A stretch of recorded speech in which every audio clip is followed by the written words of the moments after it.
The Bible never leaves its student guessing. The Bible never leaves its student hanging. The student of the Bible, the patient of the Bible, is never left hanging. They're never left guessing. And everything that we have been studying thus far, has shined. Our previous episode just proving that. Everything that I've been saying on justification from 2021 till this point, it is all in Genesis chapters 1, 2, and 3, and specifically in that scene of the garden. What is in that scene of the garden, all of the characters there, all of the context, all of the language, all of the definitions, all of the concepts, all of the meaning, all of the wisdom, all of the illustrations, they're all pointing to tidings. They're all pointing to what we in the modern world would call good news or gospel. Thing is, the thing is that we are arriving at this from Bible. There is no extraterrestrial Christian theory included in this. There is no extraterrestrial denominated, opinionated theory included in this. I am not included in this. I'm not even included in this. When you allow the Bible to shine, when you allow the Bible to speak, it gives an illustration of what it wants its reader to be aware of. And the good news that the author writing the book of Genesis, the first 3 chapters, what they want their reader to become aware of is experience. The experience of the devotional conversation. And the message that we get from those 3 chapters, Genesis 1, 2, and 3, and specifically the illustration found in the garden, they're awfully familiar. It is awfully familiar with Isaiah 61, 1 and 2. We can now, having gone through the illustrations, we can now, having seen the mind that the author writing Genesis chapters 1, 2, and 3, and specifically that garden scene, what their mind is intending, we can now, having gone through all of that, see Isaiah 61, 1 and 2, where it says, "The Spirit of the Lord God is upon me, because the Lord hath anointed me to preach" what unto the meek? Good tidings unto the meek. And these good tidings, the book of Isaiah is full of them. We will go through them and we will see how they match up to what is in the book of Genesis. Isaiah 61, 1 and 2, "The Spirit of the Lord God is upon me, because the Lord hath anointed me to preach good tidings unto the meek." What are these tidings? What are these tidings? Keep in mind, these tidings are words. This is a preaching. This is a preaching. This is a philosophy that is to be given. "He has sent me to bind up the brokenhearted, proclaim liberty to the captives, the opening of the prison to them that are bound, proclaim the acceptable year of the Lord and the day of vengeance of our God, to comfort all that mourn." These good tidings, that's what this is. Everything that I just read, that's what those good tidings are. There's nothing about a demigod's blood here. There's nothing about eternal salvation from a demigod's blood here. There's nothing about anything that you want to just think about in 24 when you think about what salvation in religion means. There's nothing of that in here. What is in here is actually what the illustration of the garden points out, which is liberty to the captives. Captives of who? Well, captives of that generational serpent figure. Liberty from what? Liberty from what that generational serpent figure endorses, which is the knowledge or the concept of good and evil. I don't have to explain what these things are. We've broken this down now and I can speak freely, which is the beauty of understanding philosophy, and especially as it is connected to the mind at the core of the scriptures. Awakening. These tidings are awakening.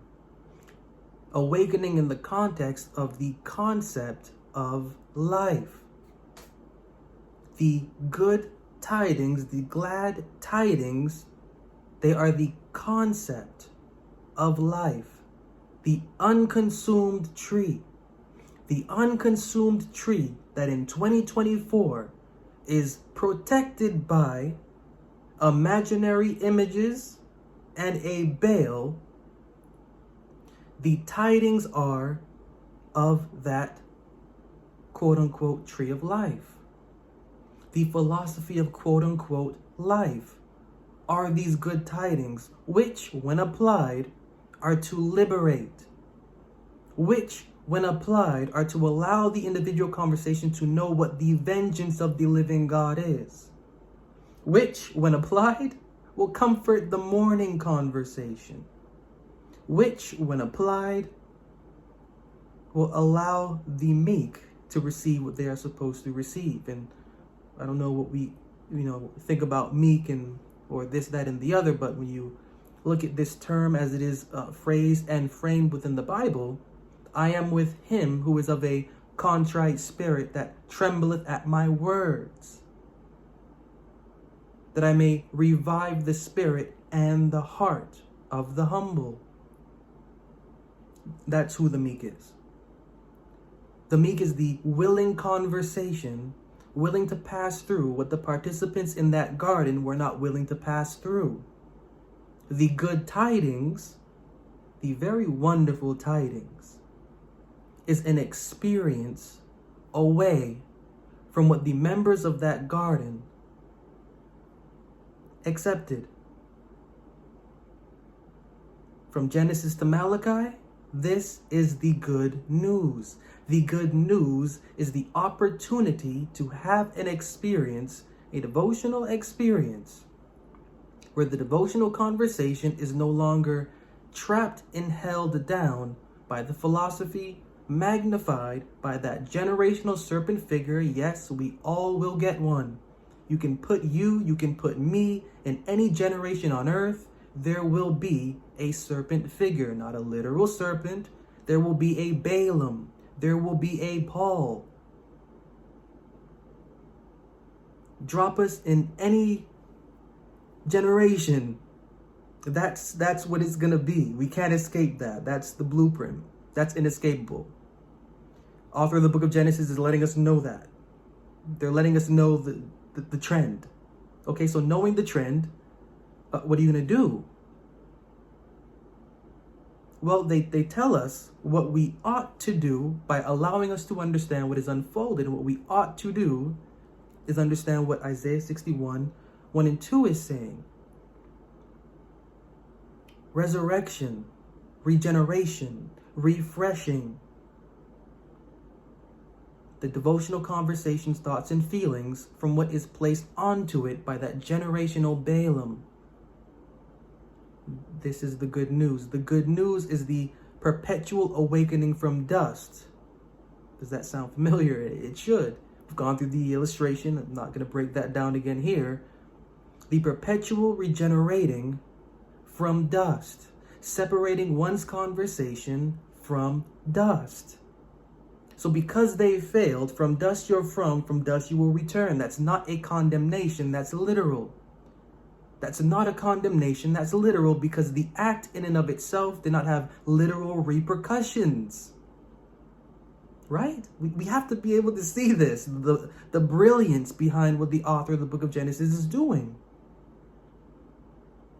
The consequence is dust and the return to it. This is the curse put on the kind of man that the author of the book of Genesis is talking about. Forever they will return to dust.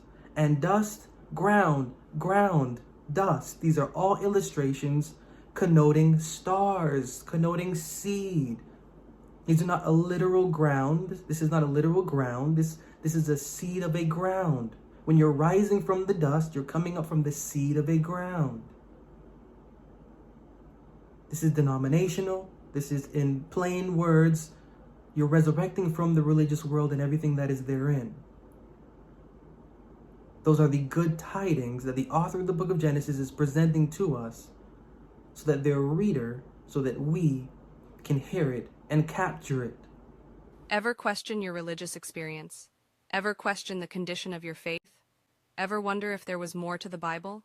Go beyond the surface, challenge your assumptions, and expand your mind with Justification. Personally studying the Bible can develop critical thinking, improve communication between our thoughts and feelings, and enhance personal devotional ethical decision-making. If you do not know where to start, begin your journey here and now with Linwood. Philosophy is for all of us. Our faith needs philosophy inspired by the scriptures. Let Justification expose your belief to the experience it should be having. So is this foreign to say? Is this strange to hear? That the tidings from Genesis to Malachi, the good tidings from Genesis to Malachi, are about a refreshing, a regenerating, a resurrecting from the dust of the ground, or from the religious world and its blueprint, or from the concept of good and evil and the kind of man or men therein.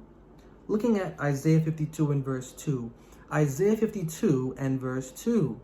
Isaiah 52 and verse 2 reads, "Awake, awake, put on thy strength, O Zion." And this is key language because in our previous episode we saw what strength meant, how the Bible defines strength.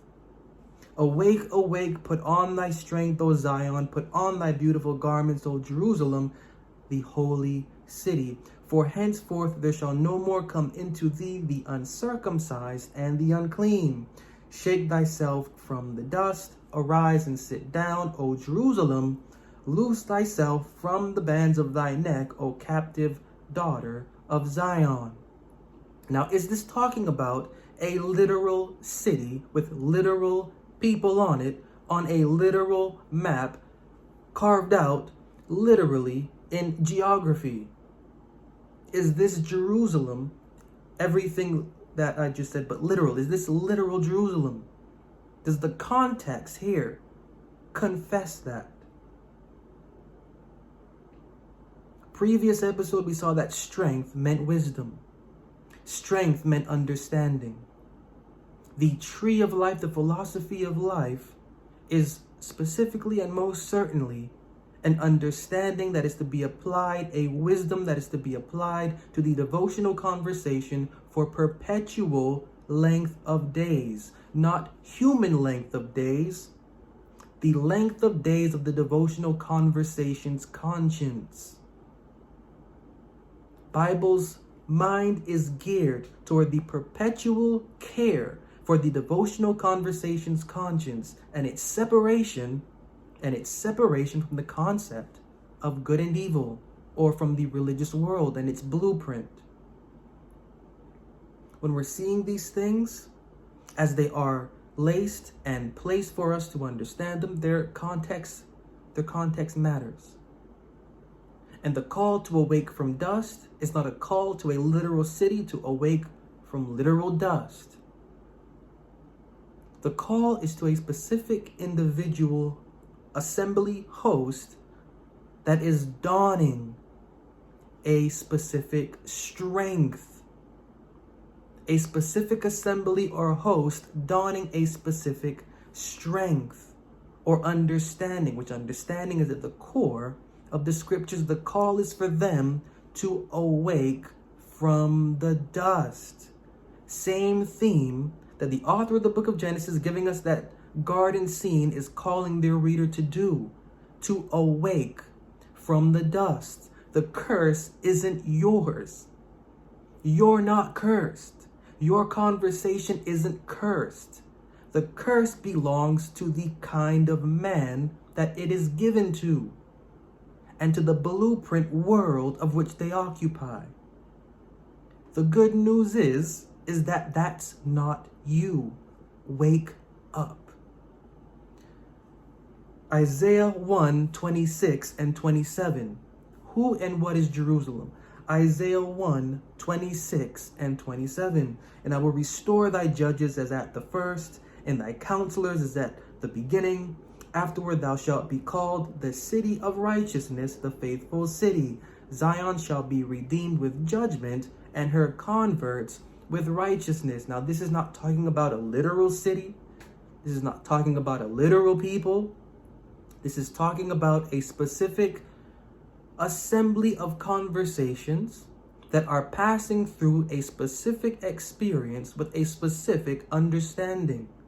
They're going through this specific experience in order to be deemed and associated with a title: City of the Redeemed, City of Righteousness, City of Faithfulness. This city is not a literal city. This city is actually a people. Bible author writing the book of Isaiah is calling for a specific devotional conversation, specific devotional conversations to awake from dust and to embrace the tidings that it is supposed to embrace, both personally and devotionally. Isaiah 60, 14 and 15. Isaiah 60, 14 and 15. We're still on the topic of Jerusalem. Who is Jerusalem? What is Jerusalem in this context? Isaiah 60, 14 and 15. The sons also of them that afflicted thee shall come bending unto thee, and all they that despise thee shall bow themselves down at the soles of thy feet, and they shall call thee the city of the Lord, the Zion of the Holy One of Israel. Whereas thou hast been forsaken and hated, so that no man went through thee, I will make thee an eternal excellency, a joy of many generations. This is not to, again, a literal city. Bible context here, the author of the book of Isaiah is associating city with assembly. There is a specific sectioned out assembly highlighted as the city of the living Creator. And this is all figurative language. And I just to put this simply, when you think about city, what do you think of? When you think about city, what do you think of? When you think of Boston, when you think of Los Angeles, when you think of cities, what do you think of? You think of tourism, you think of attraction, you think of economy, you think of everyone wants to go there, you think of this is where things need to be, this is where the hub of everything is. That's the figurative illustration that the Bible is using for that assembly. That assembly that is sectioned out, that is passed through the experience of life, that has awakened from dust, they are the assembly that all are going to. They are that assembly, they are the hub, they are the center for everything concerning the living Creator's thoughts, feelings, actions, and behaviors when it comes to the mind that is within the scriptures. Whatever you can think of a city is, that's the illustration the Bible wants to put onto that sectioned out assembly. This isn't a literal city. This is a group of conversations magnifying the philosophy at the core of the scriptures, the wisdom of that life. They are not magnifying the concept of good and evil. They are not doing anything contrary to the philosophy of life.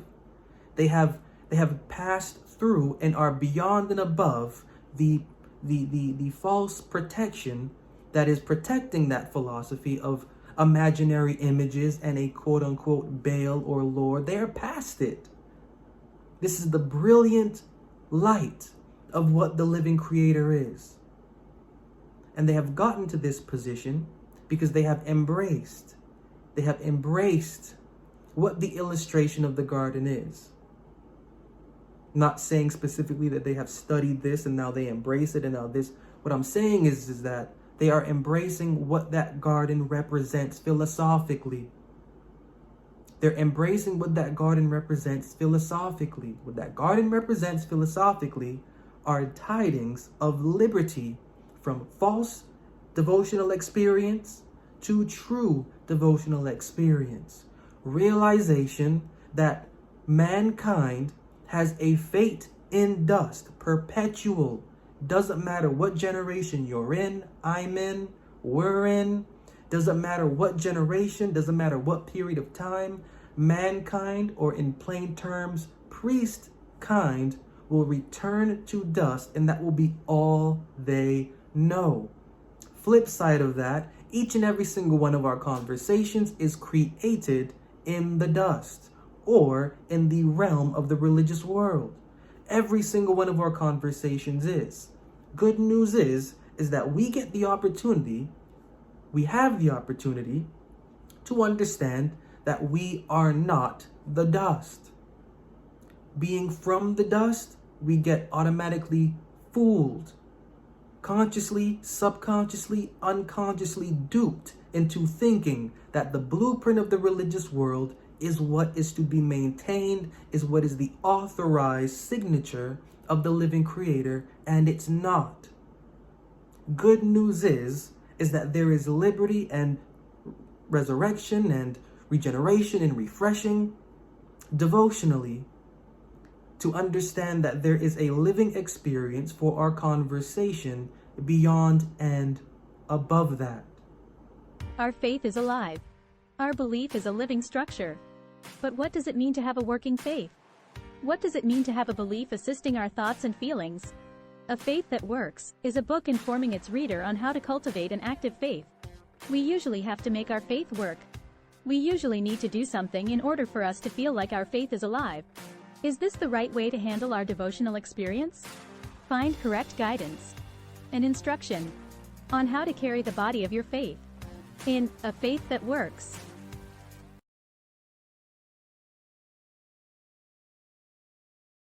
Now, I frequently like to quote and have quoted throughout many episodes of Justification this verse, and I will right now again because it's fitting, because this is the intended experience. Isaiah 42, 16 to 19. Isaiah 42, 16 to 19, and I will bring the blind by a way that they knew not. I will lead them in paths that they have not known. I will make darkness light before them, and crooked things straight. These things will I do unto them, and not forsake them. They shall be turned back, they shall be greatly ashamed, that trust in graven images, that say to the molten images, you are our gods. Hear you deaf, and look you blind, that you may see. Who is blind but my servant? Or deaf as my messenger that I sent? Who is blind as he that is perfect, and blind as the Lord's serpent? Now this verse took a turn.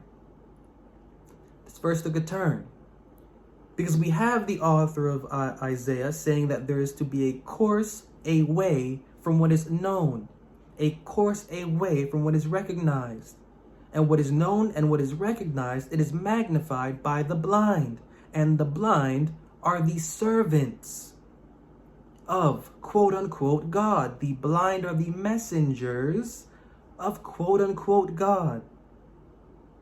There is to be an exodus away from the blind, because the blind are keeping others blind. Yet a new thing is to happen. A new experience is supposed to take place. An experience where there is darkness. That means where there was familiarity, there isn't. The author of the book of Isaiah is letting their reader know that the experience is to transcend what the blind advocates are advocating for blindness. Who are these blind advocates for blindness? Luke 6:39. He spake a parable unto them. Can the blind lead the blind? Shall they not both fall into the ditch? These blind, I have this here, just these blind they are the leaders. Isaiah 9:16. Why are they seen in this way? For the leaders of this people cause them to err, and they that are led of them are destroyed. That's key. Why are they destroyed? Matthew 5:20.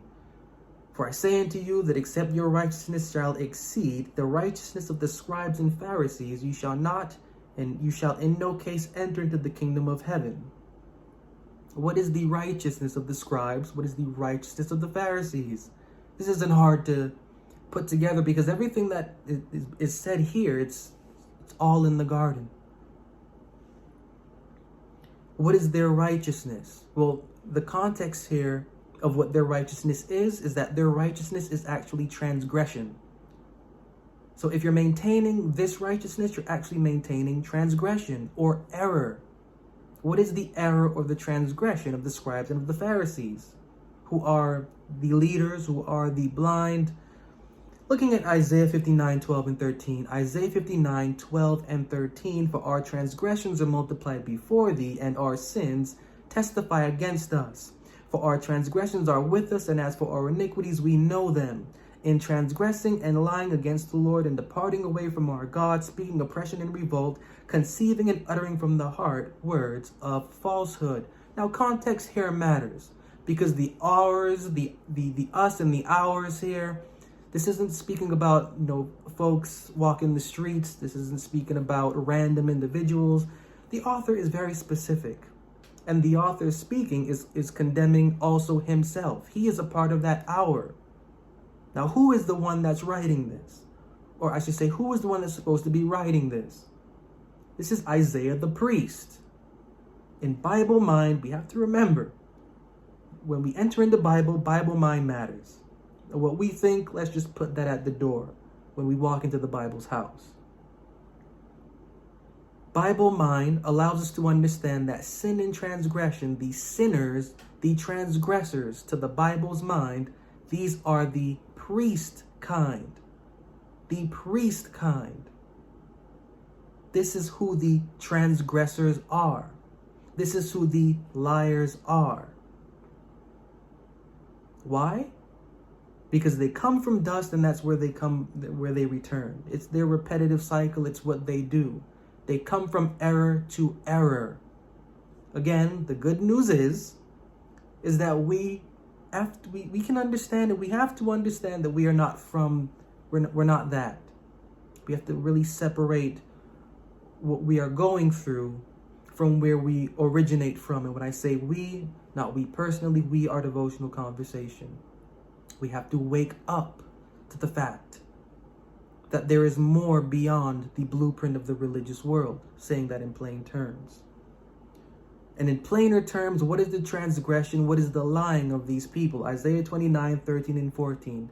Isaiah 29:13 and 14. Wherefore the Lord said, for as much as this people draw near me with their mouth, and with their lips do honor me, but have removed their heart far from me, and their fear toward me is taught by the precept of men. Therefore, behold, I will proceed to do a marvelous work among this people, even a marvelous work and a wonder, for the wisdom of their wise men shall perish, and the understanding of the prudent men shall be hid. This is the garden scene. Everything that took place in the garden, that's what this is. Their fear toward me is taught by the precept of men. Just now, you shall be ashamed of the images that you worship, and you shall no longer say that these are our gods. Serpent figure every generation likes to make that tree, which is accursed, appear to be not accursed, and to be taken as a law for righteousness and for priest kind. The good news is that none of that actually applies to our individual conversation. Everything there applies to the kind that it is written of, the one in which the controversy is for. We being created, we, not we, biologically, devotionally, our conversation created within the religious world, we pick up the mind that what is in there is us. And that we have to really figure out what is in there, because that's what it is. We can never know what is going on in the Bible because it can never be known in the religious world, right? Well, that's absolutely false. And it's false because our conversation has not yet understood its level of consciousness, which the author of the book of Genesis, writing that garden scene in Genesis 1 and Genesis 2 and Genesis 3, wants their reader to understand that their level of consciousness, their level of devotional consciousness, must transcend the level of consciousness within the religious world in order to affect personal consciousness also. If we can capture that with what they're giving there, in that scene of the garden, well, we're seeing the tidings. We're seeing the good news. We are seeing the hope of the reclaiming of our devotional conversation by an experience with wisdom at the heart of the scriptures, used, exercised for the purpose of strengthening what is naturally weakened by priest kind.